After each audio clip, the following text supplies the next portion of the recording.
Bismillahirrahmanirrahim. Assalamualaikum warahmatullahi wabarakatuh. Alhamdulillah. Alhamdulillahilladzi bi ni'matihi tatimmus shalihat wa tanzilul barakat wa rahmatil linaili sa'adat. Asyhadu an la ilaha illallah wahdahu la syarikalah wa asyhadu anna Muhammadan abduhu wa rasuluh. Allahumma shalli wa sallim ala sayyidina Muhammadin wa ala alihi wa ashabihi wa zurriyyatihi ila yaumiddin.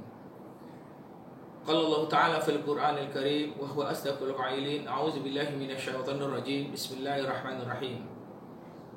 Ya ayyuhalladzina amanu taqullaha haqqa tuqatih wa la tamutunna illa wa antum muslimun.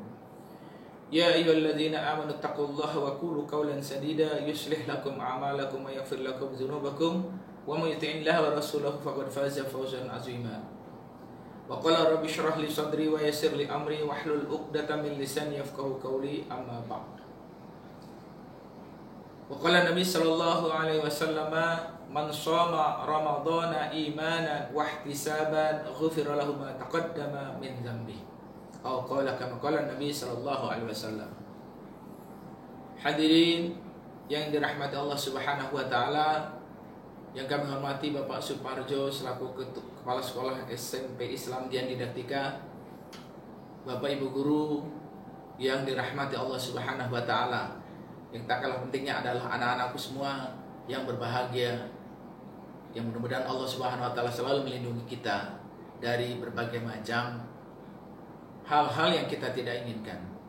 Wabil khusus keadaan sekarang yang sedang mewabah virus corona, mudah-mudahan kita diselamatkan dari itu semua. Amin ya rabbal alamin. Puasa yang kita lakukan sudah berjalan beberapa hari, dan alhamdulillah mudah-mudahan kita bisa melaksanakannya dengan sebaik-baiknya.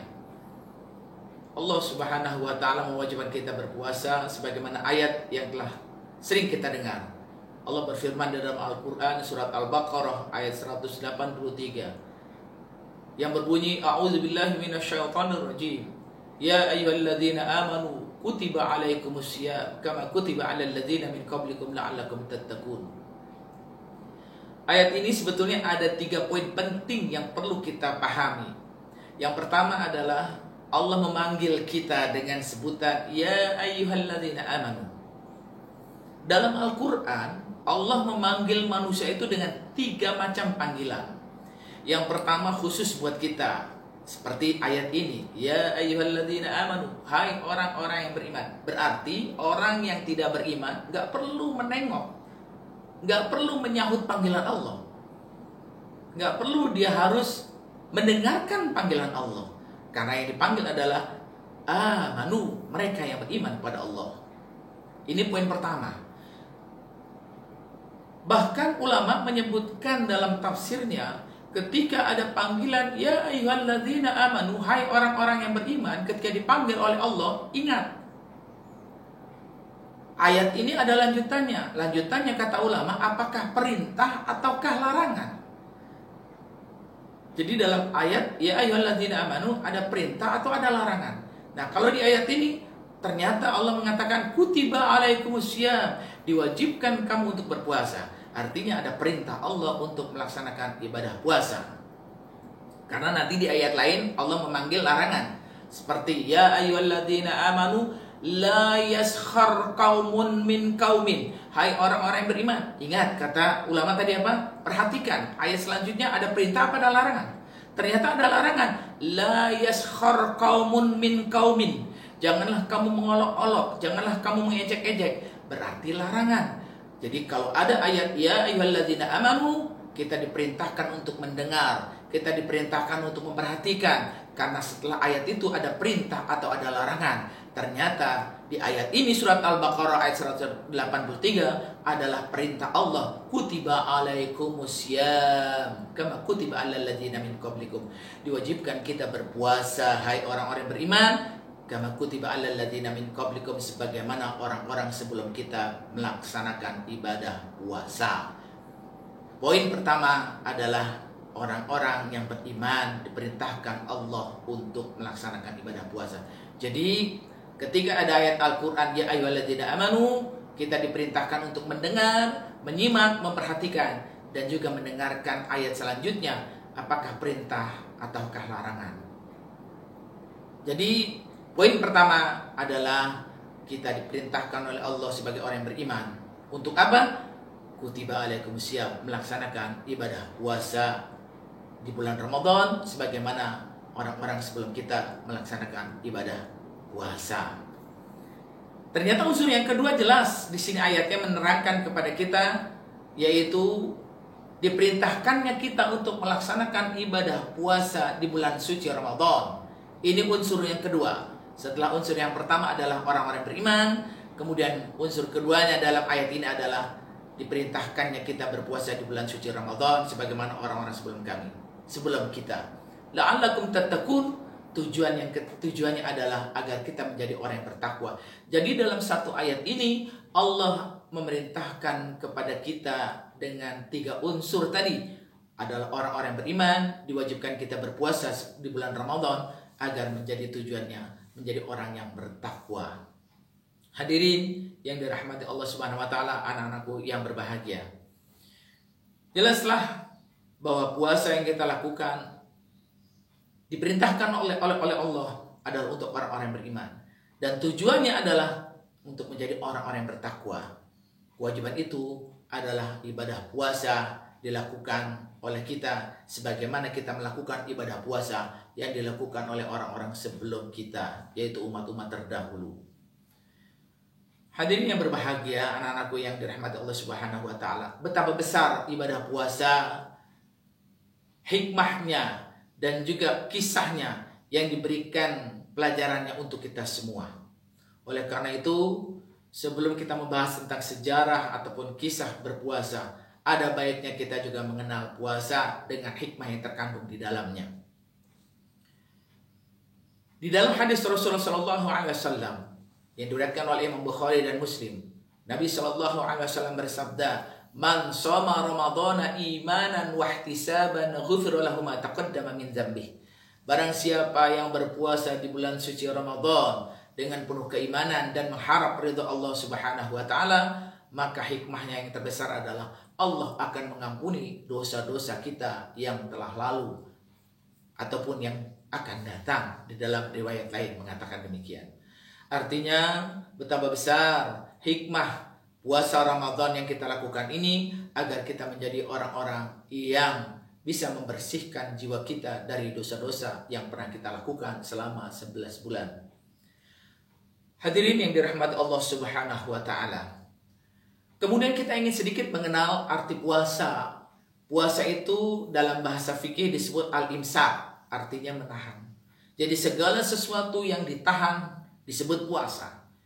Di India ada orang tidak makan daging, ada orang tidak makan dari lembu ataupun sapi yang dipotong, maka dia pada hakikatnya sedang imsak atau berpuasa untuk tidak memakan daging. Kemudian bagi umat Kristiani yang mereka juga tidak menikah dengan lawan jenisnya, ketika ada seorang yang disebut dengan istilah pastur, dia tidak menikah dengan lawan jenisnya, dia juga disebut dengan imsak, artinya berpuasa, karena seorang pastur dilarang untuk menikahi wanita. Dia sedang berpuasa layaknya puasanya orang Islam, yaitu puasa Ramadan. Kemudian di negara-negara lain pun banyak orang-orang yang juga melakukan ibadah puasa layaknya seperti kita umat Islam yang ada di belahan dunia manapun juga. Itu arti puasa dalam segi bahasa, artinya al-imsak, yaitu menahan. Hadirin yang dirahmati Allah Subhanahu wa taala, anak-anakku yang berbahagia. Kemudian jauh-jauh hari sebelum Islam datang adalah umat-umat terdahulu seperti Nabi Adam alaihissalam, manusia pertama kali yang diciptakan oleh Allah Subhanahu wa taala. Beliau juga melakukan puasa. Puasanya disebut dalam tafsir Ibnu Katsir bahwa Nabi Adam berpuasa selama 3 hari dalam 1 bulan, dilakukan selama 1 tahun. Jadi setiap bulan Nabi Adam alaihissalam berpuasa 3 hari dalam 1 bulan tersebut selama 1 tahun. Begitu juga Nabi Musa alaihissalam. Kita kenal Nabi Musa alaihissalam dengan kehebatannya ketika dia dikejar-kejar oleh Fir'aun karena ingin dibunuh. Nabi Musa pun saat itu dalam kondisi berpuasa pada saat dia dikejar-kejar oleh Fir'aun. Tapi juga di dalam Al-Quran disebut bahwa Nabi Musa melakukan ibadah puasa selama 40 hari dalam kehidupannya di dunia. Beda dengan kita yang puasa Ramadan yang hanya sebulan atau 30 hari berpuasa. Lalu kita kenal juga puasa Nabi Daud alaihissalam yang kita sudah melaksanakan atau mengamalkannya, puasa Daud. Di situ Nabi Daud melakukan ibadah puasa selama 1 tahun. Hanya bedanya puasanya dilakukan sehari berpuasa, sehari berbuka puasa. Dilakukan selama 1 tahun. Hadirin anak-anakku yang berbahagia, Nabi Adam, Nabi Musa, Nabi Daud, mereka berpuasa berbeda-beda dengan cara dan waktu yang berbeda. Berbeda dengan puasa kita Nabi Muhammad SAW yang jumlah puasanya tidak seperti Nabi Adam. Kita berpuasa 30 hari. Yang berbeda puasanya dengan Nabi Musa yang 40 hari, kita berpuasa hanya 30 hari. Yang berbeda dengan puasa Nabi Daud, yang Nabi Daud berpuasa selama 1 tahun, sehari berbuka, sehari berpuasa, kita berpuasa hanya 30 hari. Hadirin anak-anakku yang berbahagia yang dirahmati Allah Subhanahu wa taala. Apakah ketika Nabi Muhammad SAW hidup sudah diwajibkan berpuasa? Ternyata tidak.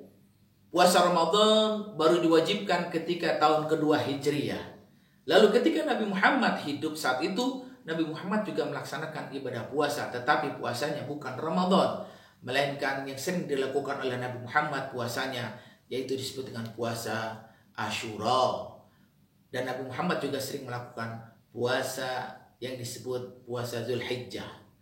Sebelum datang puasa Ramadan yang diwajibkan pada tahun kedua Hijriah, Nabi Muhammad melaksanakan puasa Asyura dan puasa Zulhijjah pada tanggal 1 sampai 10 Zulhijjah. Hadirin anak-anakku yang berbahagia yang dirahmati Allah Subhanahu wa taala. Sekelumit berita atau cerita tentang kisah-kisah umat-umat terdahulu yang berpuasa layaknya seperti kita umat Nabi Muhammad yang berpuasa 30 hari. Mereka pun semuanya melaksanakan ibadah puasa. Hanya saja waktu yang berbeda dan jumlah yang berbeda. Oleh karena itu, umat Islam diwajibkannya berpuasa Ramadan adalah menyempurnakan ibadah-ibadah puasa para nabi-nabi terdahulu. Karena nabi-nabi terdahulu melakukan ibadah puasanya lebih lama, bahkan juga lebih banyak jumlahnya dibanding kita. Oleh karena itu, bersyukur kita sebagai umat Nabi Muhammad. Ketika risalah puasa diwajibkan kepada kita, kita hanya melaksanakannya selama sebulan penuh. Hadirin yang dirahmati Allah Subhanahu wa taala. Sedikit Bapak ingin menceritakan bagaimana hikmah berpuasa. Yang pertama, setelah kita mengetahui sejarah puasa dan umat-umat terdahulu melakukan ibadah puasa, puasa yang kita lakukan selain mempunyai sejarah, mempunyai hikmah. Hikmahnya dalam rangka meningkatkan ketakwaan kita kepada Allah Subhanahu wa taala. Sebagaimana ayat yang Bapak baca di dalam mukadimah.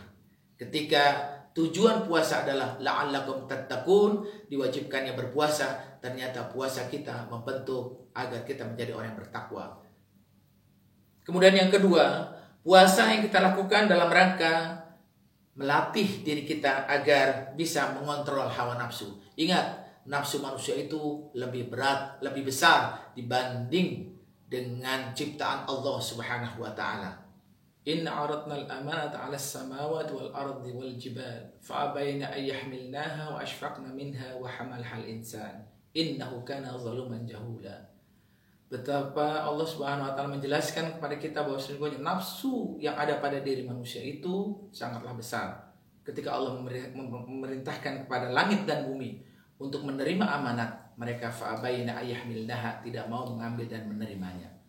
Wa hamalhal insan, amanat itu ternyata diambil oleh manusia.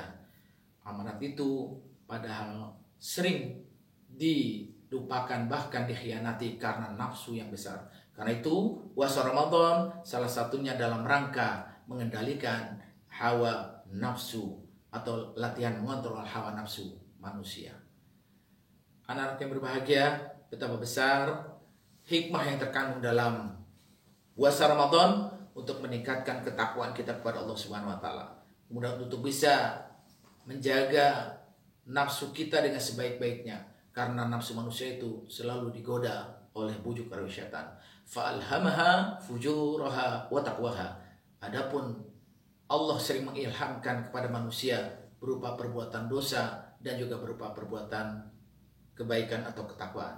Tetapi manusia seringkali akhirnya melanggar dan akhirnya dengan nafsu tersebut melakukan perbuatan dosa. Sehingga ulama pun membagi nafsu itu menjadi 3. Ada nafsu al-ammaratun bisu, ada nafsu al-lawamah, dan ada nafsu al-mutmainnah. Yang kita inginkan, kita ingin menjadi dengan berpuasa ini menjadi nafsu yang al-mutmainnah, bukan nafsu ammaratun bisu dan bukan nafsu al-ammarah atau nafsu al-lawamah yang menyesal.